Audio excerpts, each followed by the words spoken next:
it's Tandy with the Common Ground Alaska podcast. And I am really, really, really looking forward to today's show because we have Ellen Vandevis from Good Earth Garden School here today. And you probably heard from her. We've done a couple things with her, but today she's going to be talking about seed starting and all things having to do with that, which is very timely because it's about time to get started. So, Ellen, thank you so much for joining us today. Thanks for having me. All right. All right. Ellen, you want to tell us a little bit about yourself? Um, I have a business called Good Earth Garden School. I'm in Palmer, Alaska, and um, for years I've been giving away lots of free information for people to start growing their own food organically. Because you're so passionate about it, right? Because it's so fun. I feel like every time if I ask you just one little question about a garden, boy, we're off to the races. It's fun stuff. So let's go ahead and get started if you're ready. As Ellen is getting the screen ready, she's going to be sharing a screen. She's prepared a PowerPoint for us, which is fabulous. I wanted to tell you a little bit about a class that Ellen is going to be teaching. She's teaching it through us, but we get no credit for this. The class can be found on our website, commongroundalaska.com. There's one in Palmer and there's one um, in Wasilla. And the class starts on February 22nd. It's a 6-week class. So this is not just a quick, oh, here's how you grow a garden in Alaska. Easy peasy. Okay, now go home and try and figure this out. This is 6 weeks of in-depth learning. And my understanding is that this is just a little snippet of what we'll be learning in the class. So again, commongroundalaska.com if you're interested in that 6-week course. What you get is the in-person course, plus you get the recordings. So that will help you along the way as well. So, Ellen, take it away. Well, thank you, Tandy. So here we are. It's January. The seed catalogs are coming. We're looking at a lot of snow. Oh, dreaming of a garden. Trying to put a seed order together. Everything's leisurely. And how we perceive January and February, well, it kind of goes on and on and on. And then you get frustrated and head out there with your garden tools anyway.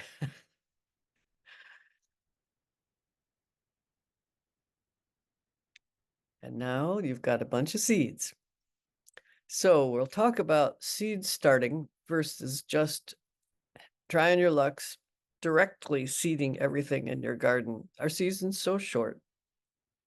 So I hope you enjoy adding perhaps some new ideas to your already full bag of tricks and tips. Here we go. We'll be talking about what, which, how many, where, when, into what, how much. So many questions about seeds. Well, starting with what shall I grow? Oh, I'm dreaming of tomatoes, watermelon, eggplant, corn, okra, peppers, which grow here easily. What are our growing season conditions here in Alaska? Cool temperatures, cold soils, short growing season, but we have long daylight eventually. So you may love the corn and tomatoes idea, but if you can adjust your taste, you'll get far more production from cold tolerant plants. So the question becomes, what can I grow easily? What vegetables do you love to eat? What vegetables grow in your area? What can I grow? Cool weather vegetables, salad mixes, greens, root crops, weeds and wild herbs, and of course, berries, rhubarb, potatoes, and apple trees aren't that difficult to grow either. So cold climate veggies, the whole cabbage family, broccoli, cabbage, kohlrabi, kale, collards, cauliflower, Brussels sprouts. But the fun of starting your own seeds is you can get interesting varieties, colors, Very different from the run-of-the-mill stuff you get at the grocery store, or a very basic seed rack choice. And what about greens? Oh, arugula, beet greens, mesclun mixes, bok choy, Swiss chard. What can you grow for salads? Oh my goodness. Sure, you can grow head lettuce, but how about crunchy romaine lettuce, leaf lettuce, crisps, butterhead lettuces that are ordinarily so delicate? You can pick them out of your garden. And of course, spinach and tatsoi, one of the Asian greens. Do you recognize these? On the left, we have pole or runner beans, and on the right, edible pod peas. Both are easy. You can be successful. And in the root department, carrots, radishes, beets, parsnips, potatoes, turnips, rutabaga, and green onions and regular onions. Of this chart here, we can grow several: the parsnips, the beets, even the celery root or celeriac, and of course, carrots. And don't forget potatoes, which do wonderfully here in Alaska. Oh, and a word about seed potatoes. Don't plant your leftovers from last year's crop or something under the sink. Please, please buy certified, inspected seed from garden stores. You're protecting farmers who make their living. You don't want to start late blight and have that sweep all over the valley with our winds. So we have probably 150 different varieties to choose from various outlets. Go buy those potatoes and keep your conscience free. Okay, choosing seeds. What do you want to look for? Well, this is a garden. You want taste, you want flavor, you want them to be cold tolerant. Are you planning for containers, gardens, farm? Do you want day neutral, long or short day, determinate or indeterminate if you're talking about tomatoes? Open pollinated, OP is open pollinated, heirloom, historic, hybrid. Goodness. And just to review, heirloom varieties have been shared by generations of home gardeners. Historic varieties introduced to the US seed trade before 1950. And organic means that the grower has earned a certificate in accordance with the conditions of the Organic Food Production Act to avoid pesticides and work on soil health. What else to look for in your seed packets? Well, is this a corporate or a company-owned outfit? Is it treated? Treated with poisons, treated with just a hot bath on the seeds to reduce some disease microbes? Do you want organic or non-organic? And do you want genetically modified, which is abbreviated GMO, genetically modified organism, or GE, genetic engineering? All these choices. Definitely look for a thing called days to maturity. On this packet of Johnny's, you see in fine print 50 days. You plant the seed 50 days or so, close to 50 days later, it's ready for harvest. Except, I want to warn you, days to maturity changes the rules when you get to broccoli and some of the others. It can mean days to maturity after transplanting. So read your catalog carefully and pay attention, or you're going to misestimate. Okay, where do we find seeds? In our bioregion, and what's appropriate for our bioregion. These are some of my favorite catalogs. Johnny's Seed has probably the most detail for serious growers and the most interesting varieties. They're in Maine, so they're testing for cold climate. Territorial is another great one. Peaceful Valley Farm Supply, Nichols Garden Nursery, and Fedco Seeds all will serve you very well. Whatever happened to Denali seed? Denali seed has changed to Best Cool Seeds. It's now an online operation. It's not seed that is grown in Alaska. It is seed selected that does well in Alaska. They pack the seeds in Traverse City, Michigan. You can order online and bam, you get your order right away. Oh, they're fast. Excuse me. And sometimes I've seen lately, Best Cool Seeds has a presence at Alaska Mill and Feed in Anchorage and All About Herbs on the Palmer-Wasilla Highway. Down in Haines, there's a dedicated couple breeding landrace seeds for Alaska, and you can go to foundroot.com and order from them and get very specific, tried and true seeds for our bioregion. Near me in Palmer, on the Lazy Mountain area, Seeds and Soil Farm is also breeding and selling and packaging seeds. So you truly can get seeds from a variety of places and some very, very close to home. Other seed sources, well, there's federal seed banks, but that probably won't be in your experience. But you can contact the Alaska Plant Materials Center. They have seed sales and interesting varieties as well, such as barley and so on that you might be interested in. Well, what about seed saving? Great. If you can do it, do it. What about seed swaps and sharing? This flyer on the right is an example of something just a group put together, in this case, Anchor Gardens, having a seed exchange. You can do this with your friends. Bring your extra seeds, talk with others about their favorite varieties, pick up seeds to try out. You end up with a few seeds of a lot of different varieties to try. And then there are seed libraries sprouting up. The Mat-Su seed libraries, for example, but they're scattered throughout our state.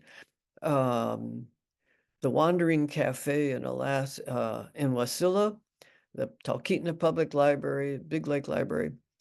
They have drawers full of different vegetables and flowers and different varieties. And you go home with a few seeds of each and have a great biodiverse library of your own. If you're not remembering all of this, this is a screenshot of my website, Good Earth Garden School. Way at the top, right upper there, go to resources, which are all free, and then look for Finding Seeds in Alaska, and you'll get this same information if this is too much of a blast right now. Also, learn more. Common Ground Alaska is sponsoring my class, which was organic gardening at Mat-Su College, and now Tandy of Common Ground is promoting this, the regenerative gardening and farming course. It's in Palmer and it's in Wasilla, 2 repeated classes, and it's a 6-week course. So back to seeds. Sometimes you go through the catalog, uh-oh, where's my favorite edible pod pea? Where I can't find it. And you look and you look and you look, where is the green Goliath broccoli I'm looking for? It's been dropped, it's been discontinued, it's been hybridized, patented, or modified. Seeds, God-given seeds. Well, what's your guess? You'd like to guess, Tandy. What percent of varieties have been lost forever due to this phenomenon? Only because I'm a hopeful, glasses half full type of person. I want to say, I'm going to go low and I want to say 2%. Okay, and the rest of you have thought about your guess. 96% of commercial vegetable seed varieties grown in 1903 are no longer available. Well, where'd they go? Corporations doing their capitalistic thing. 73% of the seed in the world controlled by Bayer, Monsanto, Dow, DuPont, Syngenta, China, ChemChina, and BASF. In response to this trend, citizens and groups have been forming to do seed saving, seed exchanges. The most notable is Seed Savers Exchange. On the left is a catalog that's probably 35 years old, where they did their best to put out the word to gardeners everywhere. Tell us all your varieties, some saved from your great-grandparents who came over on the boat. And now on the right, their fancy color catalog, but it's all about, we'll send you some seeds, you grow them out, save the seeds, give us some back so we continue to build the bank of varieties and regain some of what's lost. If you go to Seed Savers Exchange, you'll see some fun, very short videos of their mission and how they got started and what they have. How do you know if the seeds you buy are genetically modified? Uh-oh. In the catalogs, you look for this seed, safe seed pledge. That's your signal. The Safe Seed Pledge basically says, we pledge that we do not knowingly buy or sell genetically engineered seeds or plants. So when we talk about Johnny's, Territorial, Peaceful Valley Farm Supply, Fedco, Nichols, they are not going to sell you a GMO seed to the best of their knowledge. Is this true of others? Well, probably you won't see the Seed Saver Safe Seed Pledge in Harris catalogs, Burgess, Gurney, Burpee, Park Seed companies. They offer a lot of patented plants. And then Open Source Seed Initiative is another citizen's tactic. Because let's say you get to breeding a kind of potato you really like, it takes about 5 years to create a new selected variety. Well, what's to keep that from being snatched up and ownership claimed by DuPont or something? Traditional traditional plant breeders can say this is under open source seed initiative, share it with everybody so nobody can own it. This is the alternative to patent protected seeds. Now, perhaps you are a seed saver. You've got packets left over from last year and the year before that, and some are getting kind of old. How do you know if it's viable? That is it too old? Is it dead? Will it germinate? The chart on the right is the relative life expectancy of vegetable seeds stored under favorable conditions. Some good for 4 or 5 years. Some only good for 1 year. Some seeds simply do not store well. So I advise you to buy it fresh every year if you're talking about anything from the onion family and for parsnips. Then you'll get the good germination you're looking for. And we'll go into this more in the 6-week class. We can also do a seed germination test. It's a good thing to do in January and February. Your questionable packet. Sprinkle some of those seeds, about 10 of them, on a paper towel, wet it, roll it up, put it in a plastic bag, and label it. If you get 3 out of 10 sprouting, you've got a 30% germination, which means you can still use your seed, but plant them very heavily, many seeds per cell. If you get 80% or 8 seeds germinating, hurrah, you've got 80% germination. Okay, so we've talked about seed. We've got our seed. Do you have pots? Do you have flats? There are so many choices.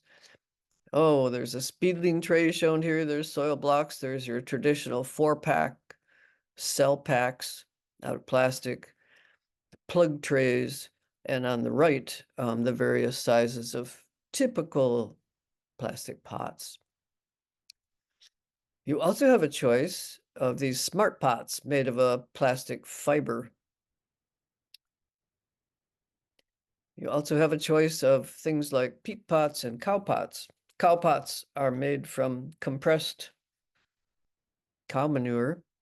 Supposedly, your transplant, pot and all, can go right in the soil, but I advise you to make a few tears in it before you plunk it in the ground, just to help, because our soils are so cold, they don't decompose as fast as a warm climate would decompose those cow pots.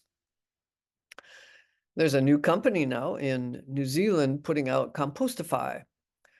And these are plastic pots, but they're compostable. They're made of materials other than oil-based.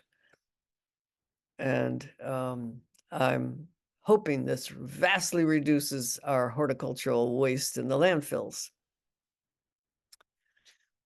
Still another choice for you is press out soil blocks with a Ladbruk soil blocker. You get your soil moist, you press out 2-inch blocks, place them in your flat, and what you get, much more soil per seedling. And when the seedling on the right is ready to go in the ground or in a bigger pot, you just pick it up and put it in there. Marvelous. We'll be making soil blocks in the 6-week class. Okay, it's time to start your starts. We've got the seed, we've got our pots or blocks or flats. What are you going to sow into? So let's talk potting media or potting soil. I love Fishy Pete, that bag on the right there. And it's a perfect thing to use with the Ladbruk soil blocker. You don't need any perlite. It's just the right consistency, and it's at 3 bears. If you want a fluffier mix, on the left you see Alaska Earth. That's essentially a Fishy Pete plus a lot of perlite. That is very nice, especially for very tiny seeds. And then there's the ProMix bales or bags. So with potting media, I'm talking perlite and vermiculite. They simply provide air spaces. They fluff the soil. There's better air and water circulation. Perfectly safe. They're non-toxic. They're natural minerals, and they're allowed for organic growing according to the rules. Another choice is the fiber from coconuts, coconut coir. On the left, you see a brick, and on the right, the consistency. It's very coarse, so it has good air spaces. You probably do not need perlite or vermiculite to fluff it up. Locally, you can get a huge coconut coir block from an outfit called Boreal Coir. This is Cease Logan. Look at the size. And you put this thing in some water, it soaks up water, and now you've got a great potting medium in which he has treated it so it's not so nitrogen robbing. That's a good option for you as well. So if you want to do Fishy Pete, Alaska Earth, ProMix, or Boreal Coir, happy day, they're all available at 3 Bears stores. And if you're remembering this in the fall, quick buy some so you're ready in the spring before they might even stock their shelves. The thing about ProMix and Coir, you want to add compost. These are dead mediums, media. When I say add compost, I mean vermicast from a worm bin or pile compost. Here's my favorite recipe. 1 scoop compost to 3 scoops Promix or Coir. Mix that all up and make up your potting media. So whether you buy compost from a garden store, by Cedar Grove or Susitna Compost, or whether you buy vermicast from Grandpa's Castings or whatever, that's your mix. That puts the microbes in there, that puts water holding ability. Compost is the key. Now you have a living soil. So in summary, the potting mix you choose, you can use Fishy Peat potting soil straight, Alaska Earth straight. It's got the composted materials in it. You can use ProMix plus compost, Coir plus compost. And if you're in the bush and you find it very expensive to bring in bags of potting mix, there are recipes so you can make your own by using sand along the river bank and peat from the tundra. I believe I have that recipe on the website as well. Okay, I hear stories. Oh, I planted my pumpkin seeds and now they're all over the house and it's only March. Or I have all this lettuce in June, but I don't have any in August. When to sow seeds? You've got to get some timing right here. And when to plant what? We're talking making transplants instead of direct seeding. Do you start in January? Do you start in February? How about March? Do it all in April, May, June? Can you even plant in July? Well, there are planning tools. You can go online and most seed catalogs and companies and Mother Earth News will offer you an online planning tool. But they think that you can plant in January and harvest in December. Not true. If you look at the Cooperative Extension Bulletin, Seed Starting and Transplanting, that's a much more realistic timing for flowers, vegetables, which need 10 to 12 weeks, which need 8 to 10 weeks, which need only 4 to 6 weeks. And I'm speaking of get them planted, get them growing, all anticipating a plant out date in your garden around June 1st. So you've got to count back May, April. When do I start what? I've made a chart for you that I use. Over on the left, what do I want to plant 10 to 12 weeks ahead of time? So I have to count back. This is late February, early March. Celery, onions, leeks, celeriac, lobelia, and parsley. And then the next column, 8 to 10 weeks ahead of time, basil, tomato, romaine lettuce, which takes a long time, peppers, snapdragons. This too is available for you, and this perhaps simplifies things. And then a far more elaborate chart for you experienced growers is one developed by Deb Blaylock. She lives in Palmer and she's got a terrific chart. This too is available on the website and I love it. Johnny's offers a sample of succession planting. That is, so you don't have too much of lettuce in June and nothing in August. And they are looking at those of you planting into high tunnels. So you have some season extension. First planting, second planting, third planting, fourth planting. We probably don't have the option of planting in late August, in September, and certainly no later than that.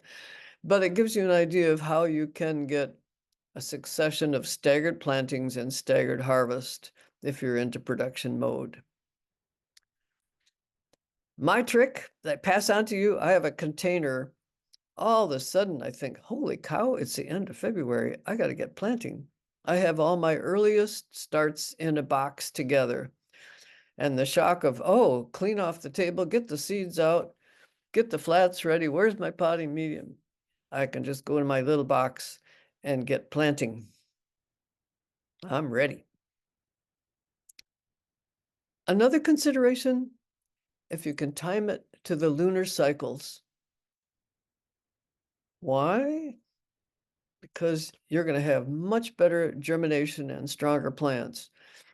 So as we approach a full moon, that's when you plant all your crops that you harvest above ground, leafy crops. As the moon gets full, it swells the seed moisture and it pops the seed coat so that can germinate. Now, after you never want to plant on a full moon or a new moon, but starting right after that, as the moon begins to wane, that's the time to plant your root crops. So there was a scientific study you can read about. Seeds regulate water uptake and germination by lunar cycles. Water uptake peaks at every quarter moon and was especially marked approaching full moon. Seeds took in twice as much water in the full moon as at other times in this cycle. But if you've ever worked in an emergency ward or if you in a restaurant, what happens during full moon and new moon? The moisture in our brain is swollen. The moisture in the seeds are swollen, and people do crazier things, have more accidents, and seeds can pop their seed coat. If you really want to be advanced, look at Stella Natura, the biodynamic calendar. It takes in the moon phases and the planet positions, because you see, planting on an off day means you get a weak plant. So a page out of Stella Natura looks like this. Someone's done all this experimenting and work over years and years and years. It's a calendar, it's a leaf day, it's a fruit day, it's a root day. That means it's excellent for planting. And then there's blockout times, which you see as black bars there.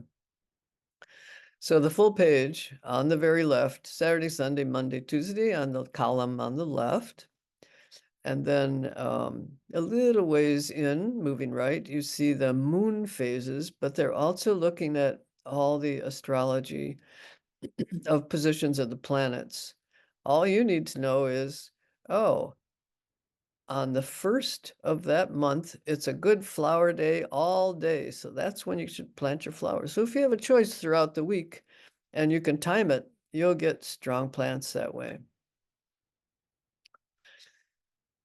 Plan your timing is what I'm emphasizing here. Make a timeline for sowing. What are you going to plant in March, April, and May? Or put prompts on your phone if you can. So now we've got our seeds, we've got our pots, we've got our planting medium, we've got a plan for when to start. It's time to put seeds in the soil. Probably about 3 or 4 seeds per cell or soil block. And then you label them with the name, the variety, and the date. Keep records. This is a sample of how I do it. I'm sure you have a good method. I want to know the date I planted. I want to know how many I planted, and I can keep looking back and adjusting with how it all worked out. What I'm doing here when I have that many kinds of beets, bull's blood, Cylindra, red ace, gourmet blend, or all these kinds of broccoli, I'm looking to have some of many kinds, a variety of varieties. Why? Because whatever the weather throws us, hot and dry, cold and rainy, at least I have raised the odds that one of those varieties is going to do well no matter what the conditions. Oh, my seedlings are growing. Do I put them in the windowsill or do I put them under lights? Well, after April 1st, you're having enough daylight and enough daylight hours so your starts will be okay. Before April 1st, you really need a light bank, not just a light bulb. On the left, you see a scheme of 4 shelves, shop lights, and chains to adjust the height of the lights. And on the right, you see one that has plants growing on it. Your flats go under those lights.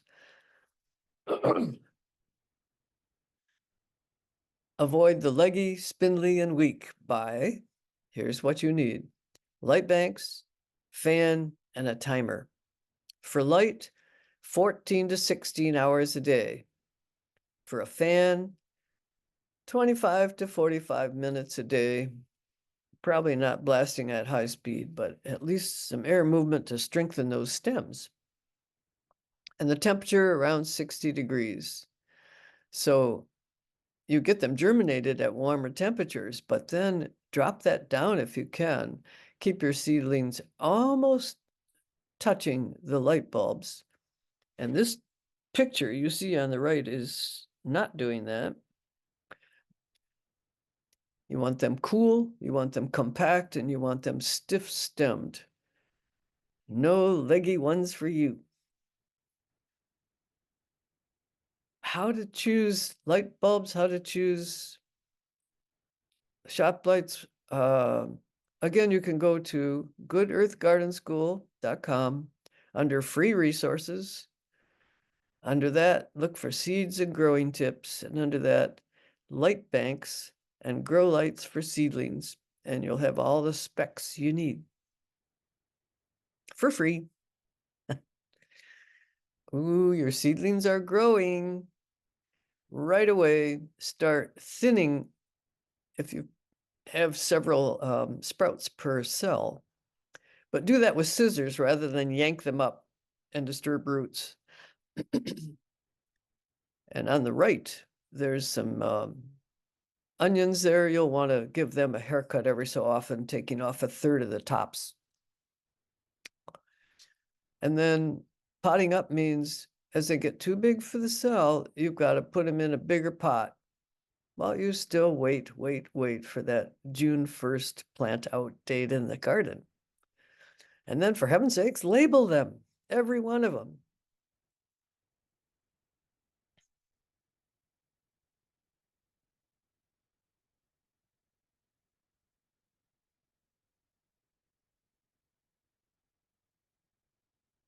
Okay, hope we're getting some laughs, but I hope it emphasizes that you're going to remember to label them.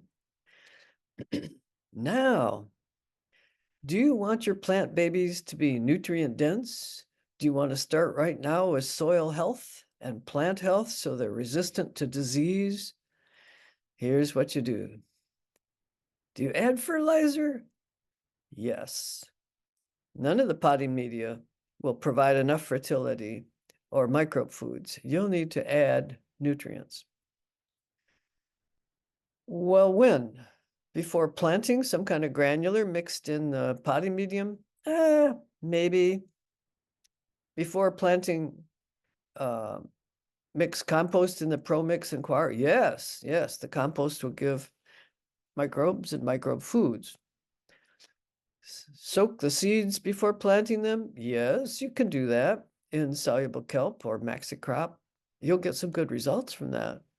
But most of all, I would like you to start fertilizing when true leaves appear on your starts.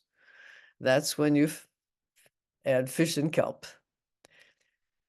And then do that every 10 to 14 days. On the right, Maxicrop is the name of the soluble kelp or soluble seaweed powder. And under that, a typical liquid fish such as Alaska fish fertilizer emulsion, 511. Anyway, you are going for optimum development of your plants, and that requires full nutrition right from early childhood. My favorite thing is fish the flats. That's what I call it, fish the flats. I'll mix some liquid fish fertilizer, emulsion, or hydrolysate with the soluble kelp. And that recipe is on my website. Fish the flats and then continue by fish the crops once things are in the garden. This is organic. This is building your soil health. This is building microbes. This is building nutrition. This is building disease resistance. And PS about tomato starts, they love it if you can give them some magnesium sulfate or Epsom salts, about 1 teaspoon per gallon. How many times do you do this? I don't know. It's different for you and your size pots.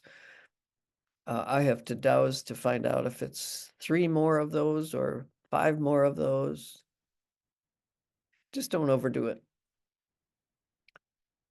Okay, so caring for your seedlings, your jobs are water regularly. Oh, it's essential. Sometimes that means twice a day. You are now the handmaiden for your plants. And if you have a softened water system, do not water from the tap. It's too salty.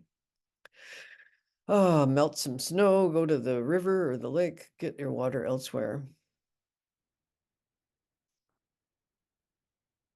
Your job also, fertilize regularly with fishing the flats and potting up as needed. This picture on the right is bok choy, and the outer leaves have been trimmed because they're getting too big for their little cells. So trimming and eventually potting up. Eventually, down at the bottom here, we get to acclimatize or harden off our seed starts and transplant outdoors. Hardening off means you're training that little seedling to get used to direct solar rays and wind, for heaven's sakes. It's a process of over, 4, 5, 6, 7 days. We give them a little bit each day, an hour the first day, maybe 2 hours the second day. But you can also do this in one cloudy day. Put them out, they'll gradually harden off, or put your seedlings under row cover fabric, and that filters the sun till they're thoroughly hardened off. And then it's onward to the madness of May. Your seedlings keep growing, your starts are sprawling, they're clamoring, they hate their strict curfew, and you are saying, where am I going to put them all? They're big, they're sprawly, it's still too cold to plant outside. The plants keep pressuring you, and you are rushing around, monitoring the weather temps outside, checking the soil. Is it dry enough yet to walk on? Don't go out before.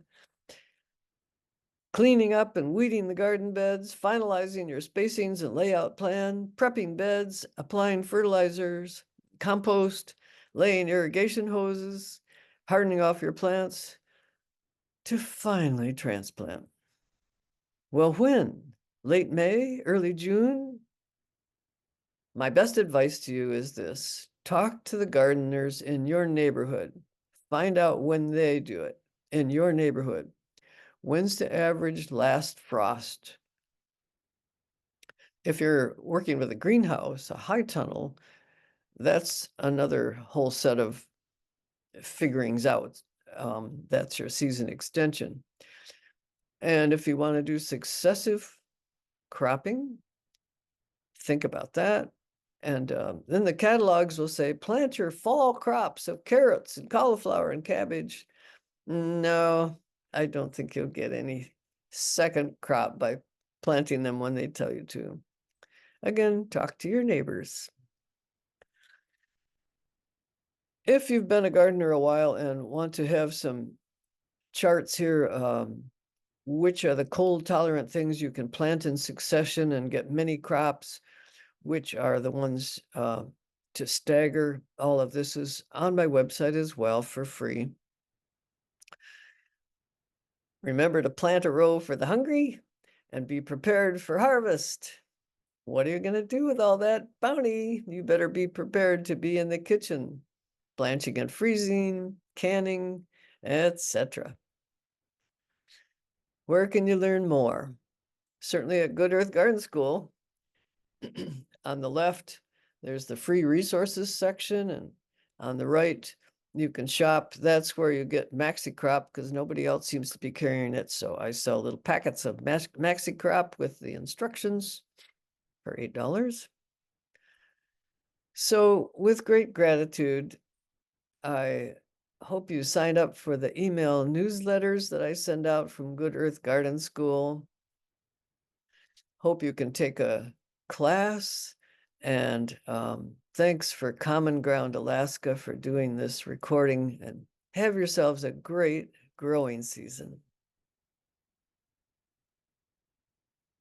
Ellen, that was amazing. I filled my entire page with notes. I have so many notes. This was great. I have a couple questions for you, if you don't mind. Oh, I never let you ask any. No, that was perfect. This is perfect. If it's okay, I'd love to ask a couple, just because they were things that came up. It was a very thorough talk, by the way. I don't want you to think I didn't think it was super thorough. I tend to dig into a few things, and sometimes we hear things and you wonder how true it is. That's a piece of it too. Um, but first I wanted to share a story with Seed Savers Exchange. One of the things that my mom talked about was that when she was a little girl, my granny grew bird egg beans. That was the kind of bean that she grew. They're a shell bean. She canned them with she canned green beans and bird egg beans in the same jar. And mom just said this was 4 or 5 years ago. She said, I just really miss bird egg beans. So I thought to myself, being me, there's got to be some somewhere, right? And Seed Savers Exchange had them. And at the time they sold a 10-pound bag, which was a lot. And I got them. I got a 10-pound bag and sent some to my mom to eat, but I saved some. And last year was the first year that I had the greenhouse and I was able to grow some. And they grew well. I didn't realize that they were for whatever reason I assumed they were going to be a bush bean because that's usually what I grow. So in my mind everything is a bush bean, and they were a pole bean, and they were in my greenhouse and I had no Oh, structure for them. So we had oh, such a jungle, but it was a beautiful jungle full of bird egg beans. So next year we'll set it up a little different. you have to trellis them. They're a Yes. runner. Oh Yeah, my now I God. know that. I Oh, should have told you about this experiment last year, so maybe you would have warned me about the jungle we were going to have. But this year, I'm really looking forward to having a spot for them in my greenhouse, and um, I am trying to figure out what to do so nothing gets cross-pollinated with them because I want to continue to save my seeds um, for those bird egg beans. But I just thought it would be fun to share that I had no idea that that many seeds were gone from 1903 to now. That's sad. There's no better adjective. It's just sad. But the fact that some are being saved, and so I want to just encourage folks, if you have something that you remember, Seed Savers Exchange is the place to look because they have a really neat variety. So that was fun. Um, we have discovered a product, and I don't know if you've tried this before, but I wanted to ask. ProMix has just gotten astronomically expensive. And so we were told by another gardening friend, he uses a product called Sunshine. And it's what ProMix used to be. It's 40, like $42 a bag as opposed to almost 70. And we've been using Sunshine and like it just as much as ProMix. We've pretty much replaced ProMix with Sunshine. And I didn't know if that was something that you had tried before or if you had any advice on it. that's good to know. And I'm sorry we didn't insert that. No, that's okay. I wasn't sure if you'd tried that, if you'd even tried it, but Home Depot and Lowe's both carry it, but Home Depot carries the big bales. It's called Sunshine #4 is what we get. And we've discovered that it's the same as ProMix, but it's $30 a bag cheaper. So that's a pretty big savings. That's significant. Yeah. Well, if there's a way to put that in there, we can. So, well, that's okay. It's still being recorded. So if people who are listening still get that tip. And if you come to the class, maybe that'll be inserted by then. Um, I have a question about Coir. We've never used it before because we had heard that it holds water and sometimes our springs are really rainy. And so not wouldn't necessarily be for seed starting, but how do you mitigate it holding too much water if you're working with it outside? Outside? Yeah. Like, give me an example of what you're, Well, for one thing, when you're planting your seedlings outside, you know, you plant the whole thing. I guess maybe it would just distribute into your soil. We actually had talked about using it for the chicken coop or so I guess you're recommending just using it for seed starting. You wouldn't use it like within your garden anywhere. oh, it'd be a way to bring soil into new beds if you wanted to do that. It's fine Okay. too. I guess if you're finding it's not draining satisfactorily, then add a lot of perlite. Okay.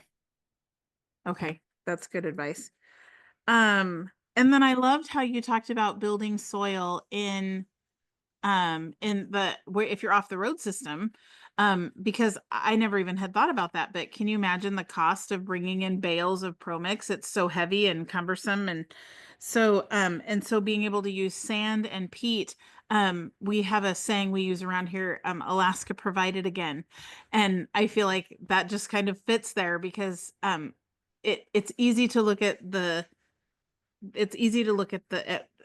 problems or but to look at the solution is pretty cool because sand and peat are prolific just about anywhere. So I love that. That was just fun. Um, Good. oh, lunar planting. Um, when you're planting by the moon phases, you do that with seed starting too, or is that just planting outside? I wanted to clarify on that. I'd never heard of it for using for seed starting in the house, but it's fascinating. Any seed starting, yeah. Okay. Indoors, outdoors. I love it. That's it. That was all my questions. It wasn't really questions, it was just a lot of ramble. So there you go. So the moon and positions of the planets make a lot more difference than we ever thought. I tell my class that steel forged on certain days is weak, and steel forged on certain phases of the moon is strong. That's how much difference it makes. That's really interesting. Huh. I wonder if Gene has ever experienced that working with knives. He works with steel, he makes knives. So Yeah. I'm gonna have to introduce that to him. That's interesting. Ellie, this was such a good time. Thank you so much for investing in future gardeners. Gardening in Alaska is not for the faint of heart. It's not gardening anywhere is not for the faint of heart, but up here it just seems like we have kind of special challenges that aren't necessarily always addressed online. So I appreciate you taking the time to go over this and I'm really, really excited for our class that's coming up in February. Well, Tandy, thanks for making this opportunity. It's amazing what I'll do if I have a deadline. You're incredible. Thank you so much, Ellen. I appreciate you very much. And we'll be talking to you soon.